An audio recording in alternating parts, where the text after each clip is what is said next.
Allez, c'est parti. Mon petit footing comme tous les matins, bien vigoureux pour passer une bonne journée.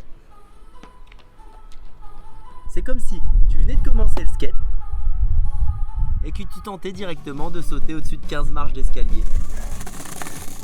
C'est comme si tu n'avais jamais fait de pompe de ta vie et que tu décidais de faire 100 pompes d'un coup. Alors là, je vais m'attaquer à un sujet qui fâche beaucoup de coureurs, le footing lent, et aussi appelé endurance fondamentale. L'endurance fondamentale, c'est 70% de votre volume total d'entraînement hebdomadaire. Courir très lentement. Beaucoup de coureurs courent bien souvent beaucoup trop vite avec la même vitesse beaucoup trop élevée. De ce fait, le footing se passe souvent en zone 3 ou 4 sur 5 de la zone cardiaque au lieu de la zone 2. Pour éviter au maximum les blessures et continuer de progresser, il est vivement recommandé de passer 70% de son volume total d'entraînement hebdomadaire en zone 2 sur 5 de la zone cardiaque.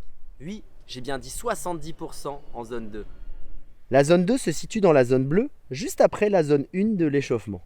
Si vous souhaitez plus d'informations concernant les zones cardiaques, vous pouvez consulter mon article sur runbasics.fr. Si tu possèdes une montre cardio et que tu enregistres toutes tes séances, tu peux par exemple analyser la totalité de tes séances que tu as enregistrées pendant une semaine et tu vérifies dans quelle zone en moyenne tu te situes. Tu veux un exemple concret ? J'ai passé 1 an à courir très lentement, en dessous de 10 km/h, entre 6,20 et 7,20 d'allure, sur toutes mes sorties courtes d'1 heure et sur une majorité de mes sorties longues le week-end. Grâce à cela, j'ai eu de superbes résultats. Vous voulez les connaître ? Mon cœur est plus musclé, mon cardio est vraiment plus bas au repos et en activité, mes muscles se sont renforcés, j'ai une meilleure gestion de l'oxygène, j'ai peu de courbatures, j'ai une perte de beaucoup de graisse. Tu n'es toujours pas convaincu ? On peut courir des heures et des heures dans cette zone. Vous connaissez le proverbe ? Qui va doucement, va loin. Petite astuce pour vous lancer, faites-vous un petit défi régulier. Au lieu de se dire de toujours courir à une certaine vitesse minimale, essayez de rester toujours en zone 2 sans jamais essayer de franchir ce seuil. Vous savez, il n'y a pas de honte à courir en dessous de 10 km/h. Avec les réseaux sociaux sportifs, c'est toujours la course à celui qui va le plus vite. Soyons fiers de courir lentement.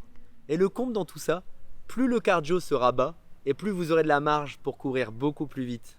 En voiture, si tu appuies toujours sur l'accélérateur, le moteur va s'user plus vite, non ? Cela permet de continuer de s'entraîner sans risque de blessure avec plus de volume. Alors prends soin de toi et lève le pied.